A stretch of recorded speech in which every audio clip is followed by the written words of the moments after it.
Bonjour à tous et à tous, c'est Aurax, j'espère que vous allez bien, mais en tout cas ça va super. Aujourd'hui on se retrouve pour une nouvelle vidéo pour 5 astuces que vous devez connaître absolument sur Photoshop. Ce sont des astuces que j'utilise moi-même au quotidien et c'est des astuces qui me font gagner énormément de temps.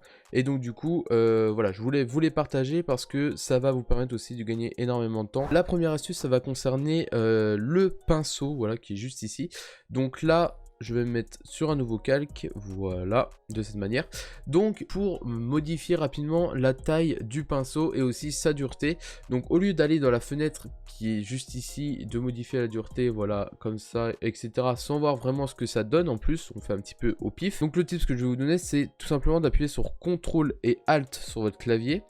Et sur votre souris d'appuyer sur le clic droit et donc vous pouvez glisser, voilà, de la droite vers la gauche tout simplement pour augmenter la taille du pinceau. Donc ça peut vous rendre compte un petit peu près de ce que ça va donner, et de haut en bas ça va modifier la dureté de votre pinceau.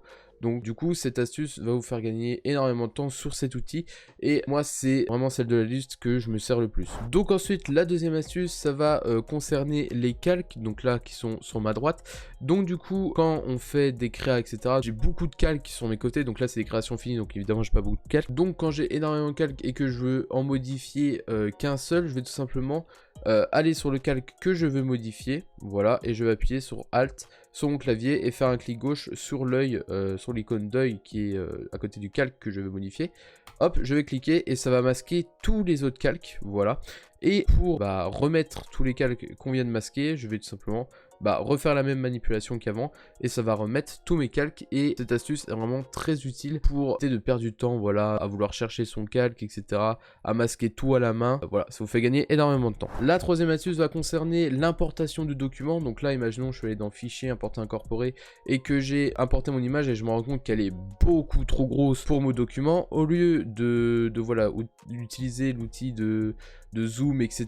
Donc pour éviter tout ça, je vais appuyer sur CTRL T et je vais faire CTRL 0 et ça va tout simplement m'emmener au point d'ancrage directement de cet élément que je vais du coup pouvoir réduire, voilà. Et donc du coup ça va me faire gagner énormément de temps au lieu d'utiliser tous les outils de zoom, etc. L'avant-dernière astuce va concerner la teinte et la saturation. Donc par exemple vous avez voilà, par exemple vous avez fini une création et vous vous rendez compte que le vert ça ne va pas du tout avec le orange et vous voulez changer la teinte et la saturation, mais uniquement du vert parce que vous voulez conserver l'orange. Si vous utilisez l'outil teinte saturation comme ceci, vous voyez que ça va tout changer. Donc du coup cette astuce va permettre de sélectionner qu'une seule couleur. Et donc pour ce faire, vous allez cliquer juste ici sur l'icône de la petite main avec le doigt. Hop, vous allez, donc quand vous allez sortir de la fenêtre propriété, ça va vous prendre l'outil pipette automatiquement. Vous allez faire un clic gauche sur la couleur que vous voulez changer. Donc nous on avait dit que c'était le vert. Et une fois que la plage, donc ça va sélectionner une plage tout simplement de couleurs, vous allez pouvoir faire glisser l'outil teinte et vous voyez que ça va changer uniquement la couleur verte de mon document. Ça peut permettre de changer rapidement la teinte sans avoir à faire des masques, etc. Et la dernière astuce va concerner l'outil pipette. Donc vous allez le sélectionner. Donc par exemple, imaginons que vous vous baladiez sur internet et vous avez trouvé, je sais pas, un élément, un fond d'écran, etc. avec une couleur qui vous plaisait énormément et vous n'avez pas la référence de cette couleur. L'outil pipette de Photoshop va nous servir à connaître cette référence. Donc vous allez aller sur tout simplement la fenêtre de Photoshop. Si le logo au-dessus à droite est comme ceci, c'est qu'il est en plein écran. Et si vous faites un clic gauche, il sera en fenêtré. Donc du coup, vous le mettez en fenêtré.